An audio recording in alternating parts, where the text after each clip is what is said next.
अस्सलामुअलैकुम। मैं हूं महबूब आलम। आप देख रहे हैं मेरा यूट्यूब और फेसबुक डिजिटल चैनल। दिन भर की खबरों पर क्रॉस टॉक के लिए आज मेरे साथ हैं मोहम्मद इमरान साहब। आपकी सियासत पर बड़ी गहरी नज़र है सर, आपको वेलकम करते हैं। शुक्रिया। पहली दफ़ा आप मेरे शो पर तशरीफ़ लाए। इमरान साहब, सबसे पहले जो हमने डिस्कस करना है वज़ीर आज़म हाउस के बजट के मुतालिक। उसके बाद कल असद उमर साहब ने मीडिया से गुफ्तगू की, उसके ऊपर आप हमने आना है। कल निगरान कबीना ने सरकारी मुलाजमीन की जो पेंशन में 5% इजाफा किया, उसके मुतालिक बात करनी है। उसके बाद पीपी ने ब्लैक मेल करके 25 अरब रुपए सिलाब मुतासरीन के नाम पर वफाक से निकलवा लिए। उसके बाद आखिर में हम गुफ्तगू करेंगे परवेज़ इलाही और यूनान कश्ती हादसे के मुतालिक। इमरान साहब, सबसे पहले जो मेरे पास खबर है, वजीर आजम हाउस के बजट में करोड़ों रुपए का इजाफा कर दिया गया है सर। आइंदा माली साल वजीर आजम हाउस के लिए 1 अरब 25 करोड़ रुपए से ज्यादा का बजट मुख्तस। गुज़श्ता साल की निस्बत 26 करोड़ 73 लाख रुपए ज्यादा मुख्तस किए गए हैं सर। वजीर आजम हाउस ने मुख्तस बजट से 1 करोड़ 80 लाख रुपए जो वो ज्यादा खर्च किया। क्या कहते हैं सर? सर देखिए, ये तो होना था क्योंकि मैं ये समझता हूँ कि जब आपके वज़ीर-ए-आज़म हाउस के एक्सपेंडिचर्स इतने ज़्यादा बढ़ जाएँगे, ठीक है? तो आपकी तनख्वाहों में या जो है वो जो 5% जो इन लोगों ने बढ़ाया है, ठीक है? उसमें जो एल्डर्स हमारे मुल्क के हैं, ठीक हम्म। है? 80 मोर देन 75 80s में वो जो है उनकी उम्र है। तो बहुत सारे उनको मसाइल हैं सेहत के भी, ठीक है? और बहुत सारे उनके एक्सपेंडिचर्स हैं। तो 5% इज़ाफ़ा या हम यूँ बात कर लेते हैं कि जो लोग कम तनख्वाहदार हैं, तो उनकी क्या तनख्वाह बढ़ी है 700 1500 बस। हम्म। तो महँगाई जो है वो आपको पता है अप टू 300% बढ़ गई है। ऐसे ही है, मैं इसको बिल्कुल ऐसे कहूँगा है। कि ये सेंचुरी है। हम्म। एक सेंचुरी मारी, फिर दूसरी मारी, फिर तीसरी, 3 सेंचुरियाँ, ठीक है? एट अ टाइम जो है वो लग चुकी हैं। जहाँ ₹100 की चीज़ थी वो 300 की हो गई है। ऐसे ही है, बिल्कुल ऐसा है। तो आप देख लीजिए कि मुल्क हमारा कहाँ जा रहा है। अच्छा इमरान साहब, आप ये देखें, एक ये वजीर आजम हाउस था, इमरान खान के दौर में गाड़ियां सेल की गई, जी, यहाँ तक कि उसकी जो भैंसें थी वो भी सेल कर दी गई थी। जी। और आज आप देख लें। सर बस यही है कि वो भैंसें सेल करना इमरान खान साहब की बहुत बड़ी गलती थी। आज वो भैंसों के दूध की ही कीमत आप जो है वो इस साल आपने बढ़वा ली है। हम्म। तो बहुत शुक्रिया जी, बहुत-बहुत शुक्रिया हमारी जो निगरान हुकूमत है उसका। हम्म। अच्छा, और दूसरा आप ये देखें कि आपने 5% जो है वो सरकारी जो मुलाजमीन थे उनकी पेंशन में आपने इजाफा किया। खुदा के लिए आप ये देखें इमरान साहब कि मोस्टली जो यहाँ पे ले रहे हैं पेंशन की, वो 14,000 है, 18,000 है, 25,000 है। जी। अब तनख्वाह कितनी बड़ी है पेंशन में? 700, 900, 1200 और 1800। यार खुदा के लिए महंगाई जो है वो 300% इजाफा हो गया है। अच्छा, आप ये देखें इमरान साहब कि मोस्टली जो पेंशन हजरात हैं उनकी एज होती है 70 साल, 60 साल, 85। जी। अब इस एज में उनको दो ही काम होते हैं। एक काम ये कि उनको उन्हें अल्लाह की इबादत करनी है, मस्जिद तक जाना है, और दूसरा काम होता है उनको डॉक्टर के पास जाना। अब आप ये देख रहे हैं कि डॉक्टर की फीस देख लें, मेडिसिन का खर्चा देख लें, ये 700 आपने बढ़ाया यार। तो खुदा का खौफ करें यार आप। बस सर यही है कि मैं तो यही कहूँगा कि जैसे आपने कहा था कि शेम ऑन यू, हम्म। तो मिल के कह देते हैं शेम कि on Shem you. On you. शर्म आनी चाहिए वैसे। अच्छा, निगरान जो कबीना है पंजाब की, उनके आप शाही खर्चा देख लें। जी, हजारों रुपए के वो अपने लिए बजट में जो है वो मुख्तस किए जा रहे हैं। जी। और पेंशन हजरात की आप देख लें। वही, अच्छा, अब वफाक ने जब वो 17.5% इजाफा किया, कम अज कम ये 15 या 10 तो करते। बिल्कुल करना चाहिए था। अच्छा, और अगली जो खबर है सर, वो असद उमर के मुतालिक है। उन्होंने कल मीडिया से गुफ्तगू करते हुए कहा कि बात नहीं करेंगे वाली जो सोच है वो गलत है। चेयरमैन पीटीआई जो भी लाहे अमल अपनाए, मैं इससे इत्तेफाक नहीं करता। जुर्म किए हैं तो निजाम बेहतर करें, मगर मुज़ाकरात से मना नहीं कर सकते। समझौता करके हल निकालना पड़ेगा, वरना मुल्क तबाही की तरफ जा रहा है। 9 मई से पहले ही इख्तलाफ कर रहा था। अब आपने मेरी खबर सुन ली। मेरा एक सवाल है आपसे, जी। क्या 9 मई से पहले असद उमर का जमीर नहीं जागा था? अगर वो 9 मई से पहले इमरान खान से नजरिए से इख्तलाफ करके अलहदा हो जाता, तो मैं कहता कि वाकई ये शेर का बच्चा है। सर देखें, बात ये है कि हम लोग बेवकूफ़ नहीं हैं। ये एक दूसरे को जो भी खेल बना के दे रहे हैं, ठीक है? उसका अवाम को पता है। ये इन्होंने बारियाँ लगाई हुई हैं, इन्होंने सीटें खरीद ली हैं, बंदे खरीद लिए हैं, ठीक है? उनको ज़दोकोब किया है, ठीक है? उसके बाद जो है ये जो बयानात अब टीवी पे ज़्यादातर चल रहे हैं, ठीक है? ये एक बहुत बड़ा प्लान है उस ठीक है? बात दरअसल ये है कि जैसे आपने फरमाया कि 9 मई से पहले अगर, ठीक है, इनका ज़मीर जाग जाता, तो मैं ये समझता कि ये बिके नहीं। हम्म। सही तो दाल में काला नहीं बल्कि पूरी दाल ही काली नजर आ सर रही है। इमरान खान ने अपने इर्द गिर्द ऐसे लोग रखे हुए थे जिनको कहते थे कि बड़े मेरे करीबी दोस्त हैं। सबसे पहले इमरान खान को पतली गली में लेकर खुद बाहर निकल गए हैं। बिल्कुल। अब फवाद चौधरी, असद उमर, कियानी, ये सारे इमरान खान के बड़े करीबी थे और 6 रुकनी कमेटी के अंदर थे, और सबसे पहले इमरान खान को छोड़ने वाले यही गद्दार हैं। यही गद्दार है, बिल्कुल, कोई इसमें शक नहीं है। ठीक है, सब नजर आ रहा है हम सबको, और इस तरह से कभी भी पीटीआई का जो है वो बेस कमजोर नहीं हो सकती। सर जब भी कमजोरी के वक्त अगर कोई इंसान किसी को छोड़कर जाएगा तो ये उसकी बहादुरी नहीं है। बहादुरी तब है जब किसी इंसान को, जब वो पीक पर हो, उसको छोड़कर जाए, फिर समझ आती है बात। जी, फिर उसके नजरिए के खिलाफ वर्जी करें। बिल्कुल ऐसी। अच्छा इमरान साहब, जो मेरे पास दूसरी खबर है वो पीपी के मुतालिक है। पाकिस्तान पीपल पार्टी ने वफाक को ब्लैकमेल करके 25 अरब रुपए सिला मुतासरीन के नाम पर निकलवा लिए उनसे। मेरे 2 सवाल हैं आपसे, क्या ये पैसे सही तौर पर सिला मुतासरीन में तकसीम होंगे? दूसरा मेरा सवाल, क्या ये पैसे इलेक्शन स्टंट के तौर पर तो नहीं इस्तेमाल होंगे? क्या कहते हैं? सर आपने 2 सवाल किए। पहला सवाल यह कि ये सिलाब मुतासरीन में तकसीम होंगे, तो आप थोड़ा सा गौर फरमा लीजिए। पाकिस्तान की ये हिस्ट्री है कि जब भी किसी भी वजह से जो है, चाहे वो जलजला हो, चाहे सैलाब हो, चाहे वो कोई और आफत हो, ठीक है, कभी भी जो हमारे मजलूम लोग हैं उनको बर वक्त मदद नहीं मिली, उनको बर वक्त अशिया नहीं मिली, उनको बर वक्त खाना नहीं मिला, और ना ही जो है सर छुपाने के लिए जगह मिली। ये पैसे कभी भी उनको नहीं मिलेंगी, मेरा नहीं ख्याल कि उनको मिले।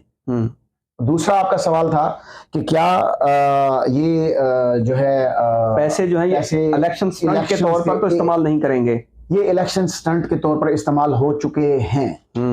मैं ये कहूंगा कि ये हो चुके हैं। तो अभी जो है आप देखिएगा कि आगे आगे क्या होता है। बारियां लग चुकी हैं, रांदें जो हैं वो हो चुकी हैं कि जी कितनी रांदें आपने खेलनी है, किस सूबे में आपने खेलना है और किस सूबे में वफाक में किसने ठहरना है। बिल्कुल बिल्कुल। अच्छा, ये बदकिस्मती के साथ इमरान साहब, ये वही सिंध है जिसके अंदर छोटे जो बच्चे हैं वो कहत साली की वजह से, खुराक ना होने की वजह से आए दिन मरते हैं। बिल्कुल, ये हमारा वही सूबा है जिसमें गुर्बत ज्यादा है। ठीक है, और मेरे ख्याल से हम सब पाकिस्तानियों को मिलकर इसका ख्याल रखना चाहिए, और वहाँ के जो लोग हैं, जो हुक्मरान हैं, ठीक है, उन पर ये जिम्मेदारी बनती है। ठीक है, जब से पाकिस्तान आज़ाद हुआ है सिंध के लिए कुछ इस तरह का कोई काम नहीं हुआ। हमारा दिल है, हमारी जान है, पूरा पाकिस्तान, सिंध जी हमारे साथ धड़क। अच्छा इमरान साहब, जो हमारे पास दूसरी खबर है वो चौधरी परवेज इलाही और चौधरी शुजात के मुतालिक है। कल चौधरी शुजात ने चौधरी परवेज इलाही से जेल के अंदर मुलाकात की, और जराये के मुताबिक कि चौधरी परवेज इलाही को दावत दी गई चौधरी शुजात की तरफ से कि आप पीटीआई छोड़कर वापस काफ लीग में आ जाएं। इसके अलावा चौधरी जो शुजात साहब हैं वो कोशिश कर रहे हैं कि परवेज इलाही को जो है वो बेहतर सहूलियात मिले, उनको बी क्लास मिले जेल के अंदर। तो चौधरी परवेज इलाही ने कहा कि मुझे ख़ानदान के साथ मुशावरात करने दें, उसके बाद मैं फैसला करूंगा कि मैंने वापस आना है या पीटीआई को ज्वाइन करना है वापस। सर देखिए, वो बहुत ही मजे हुए ना सिर्फ सियासतदान हैं बल्कि एक बहुत मैच्योर किस्म के बुजुर्ग हैं। ठीक है, जो मशावरत का उन्होंने कहा है, ठीक है, उसमें से आप ये देख लें कि मेरा नहीं ख्याल कि चौधरी साहब को ये मशवरा मिलेगा कि आप पीटीआई छोड़ें। इस वक्त पीटीआई को बहुत ही लॉयल किस्म के बंदों की ज़रूरत है। ठीक है, मजे हुए बंदों की ज़रूरत है। जो कचरा था उसकी छांटे की जरूरत थी, वो अल्हम्दुलिल्लाह हो चुका है। अच्छा इमरान साहब, एक तो परवेज इलाही के पास रास्ता भी कोई नहीं है सिवाय पीटीआई के, अगर देखा जाए तो जी। अच्छा, ये भी पहली दफा हुआ कि चौधरी परवेज इलाही जो है वो एस्टेब्लिशमेंट के अपोजिट आए। जी, हमेशा इन्होंने एस्टेब्लिशमेंट को, बयानियों को फॉलो किया। इस दफा एस्टेब्लिशमेंट के अपोजिट आकर इमरान खान के साथ खड़े हुए, जिसकी सजा उन्हें मिल रही है। अच्छा, अब मुझे एक इंटरेस्टेड जो बात है इमरान साहब याद आ गई है। आपको याद होगा परवेज इलाही कहा करता था कि ये डब्बू जो है अगर 4 दिन पहले गिरफ्तार हो जाता तो मेरी हुकूमत बच जाती। काश कि अगर पंजाब के अंदर परवेज इलाही की हुकूमत होती तो ये दिन न देखने पड़ते। बिल्कुल, उनके लिए बहुत ज़्यादा दिल जो है वो सोच भी है, और फील होता है कि एक बुजुर्ग हैं हमारे और बहुत अच्छे सियासतदान हैं। तो जिस तरह से पीटीआई के साथ जो सलूक हो रहा है, ठीक है, वो आप लोगों के सामने है, ये ज़्यादती है। और जहाँ तक परवेज़ इलाही की बात है, अभी जो कचरा जो है जो था वो तो निकल चुका है पीटीआई से। वो लोग सामने आ चुके हैं जो कि गद्दार थे।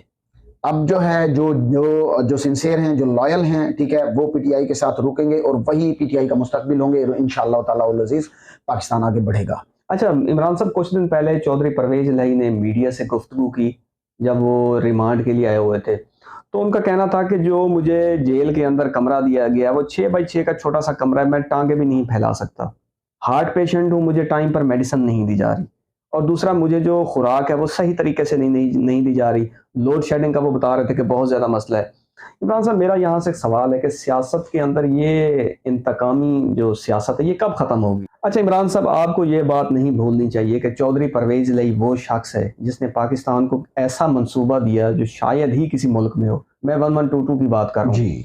हज़ारों की तादाद में लोग बगैर किसी फीस पैसों के ये जो हैं सहूलियात ले रहे हैं। कम से कम रियासत को ये तो सोचना चाहिए। अच्छा, जो इमरान साहब अगली खबर है वो यूनान के अंदर आपने सुना होगा, देखा भी होगा, लास्ट वीक जो है कश्ती जो है वो तारकीन वतन की डूबी, जिसके अंदर गैर मुल्की मीडिया के मुताबिक 400 से ज्यादा पाकिस्तानी थे। मेरा सवाल ये है कि ये कौन लोग थे, पाकिस्तान को छोड़कर क्यों जा रहे थे? क्या पाकिस्तान की रियासत हुक्मरानों ने रोजगार फराहम नहीं किया, इस वजह से बाहर जा रहे थे? बिल्कुल सर, बात ये है, ये तो बहुत ही ज्यादा दुख वाली बात है।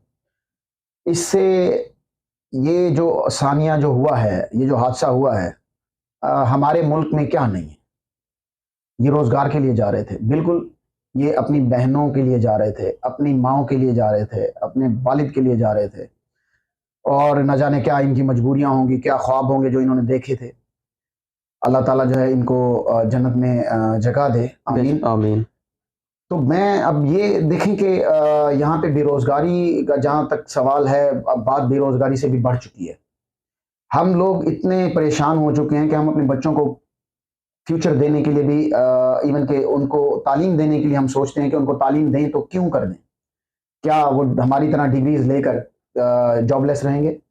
ठीक है, ये वही लोग थे जो जॉबलेस थे, जो जा रहे थे बाहर, लेकिन जो है वो अल्लाह ताला ने जो है वो बस कुछ अल्लाह का तो ना कहें, ये है कि जो इंसानों के जो स्मगलर्स हैं, ठीक है, उनकी वजह से, और वहाँ पे जो मैनेजमेंट थी, ठीक है, उनकी गलती की वजह से ये कश्ती जो है हज़ारों लोगों की जान ले गई। इमरान साहब, गुजारिश ये है कि अगर ये रियासत आपको रोजगार देती तो इन बेचारों को अपने वालिदैन, बच्चे, बीवी छोड़कर जाने की क्या जरूरत थी? और दूसरा, आपको हजरत उमर रजी अल्लाह ताला अन्हु का कौल याद होगा बिल्कुल कि अगर दाजल के किनारे एक जानवर भी प्यासा मरा तो कयामत के दिन उमर इसका जवाब देगा। तो क्या रियासत और उसके हुक्मरान कयामत के दिन इसका जवाब देंगे? क्या ये मरने वाले लोग कयामत के दिन अपना जो खून है वो किसके हाथ पे तलाश करेंगे? क्यों नहीं, बिल्कुल बिल्कुल, हर चीज़ का हिसाब होना है और इनको हिसाब देना पड़ेगा। न सिर्फ इस कश्ती के वाक़यात को मद्देनज़र रखते हुए जवाब देना पड़ेगा, बल्कि इनको हर चीज़ का जवाब देना पड़ेगा। ये जो रियासत है, जो ला इलाहा इल्लल्लाह मुहम्मद रसूलुल्लाह के नाम पर जो है हासिल की गई, इसके असूल और कवानीन भी ला इलाहा इल्लल्लाह मुहम्मद रसूलुल्लाह की तरह ही सच्चे होने चाहिए थे, जो कि ऐसा नहीं है। तो ये रियासत की जिम्मेदारी बनती थी कि वो हर बच्चे को, हर ग्रेजुएट को, ठीक है, वक्त से पहले ही रोजगार और उसके पैरों पर खड़ा करना सिखाती, रोजगार भी मुहैया करती और उसको उसके पैरों पर खड़ा होना भी सिखाती। लिटरेसी है, ठीक है, हम सिर्फ किताबें पढ़ा रहे हैं थ्योरेटिकली, प्रैक्टिकल हम कुछ नहीं कर रहे, ठीक है, जिसकी वजह से आज हमें ये दिन देखने पड़ते हैं कि हमारा अच्छा ग्रेजुएट बंदा जो है, जो अफोर्ड कर सकता है, वो तो बाहर जाने के लिए तैयार हो जाता है। जो बेचारा अफोर्ड नहीं कर सकता, वो कभी चनों की रेडी लगा रहा होता है, कभी छोले बेच रहा होता है, कभी लड्डू बेच रहा होता है। ऐसा ही है। ठीक है इमरान साहब, विलाओ के आखिर में आपका और मेरा गवर्नमेंट से यही एहतजाज है कि आपने जितने भी बेरोजगार लोग हैं आपने उनको रोजगार देना है, वरना इमरान साहब कयामत के दिन आपने जवाब देना है। ये सियासत से निकलकर, सियासी रंजिश से निकलकर आपने अवाम के मुतालिक सोचना है। अगर आप इनको रोजगार देते तो उनको क्या जरूरत थी इमरान साहब बाहर जाने की? बच्चे कौन छोड़कर जाता है? कोई भी नहीं छोड़कर जाता। बिल्कुल। तो मेरा रियासत से यही बार बार मेरा एहतजाज है कि जितने भी लोग इसके अंदर इन्वॉल्व थे, जिन्होंने इनको भेजा, उनके खिलाफ सख्त कार्रवाई होनी चाहिए, बिल्कुल, ताकि आइंदा किसी माँ की गोद ना उजड़े, आमीन, आइंदा कोई छोटा बच्चा यतीम ना हो, इंशाल्लाह, आइंदा कोई इंसान अपने वालिदैन को छोड़कर ऐसे बाहर ना जाए, और अल्लाह ना करे कि वो डूब कर मरे। आमीन। रियासत को, हमारे इदारों को ये सोचना होगा इसके साथ ही मैं अपना आज का व्लॉग ख़त्म करता हूँ। इमरान साहब आप तशरीफ़ लाए, आपका शुक्रिया। जहाँ रहें खुश रहें, अपना और मेरे चैनल का ख्याल रखिएगा। पाकिस्तान जिंदाबाद।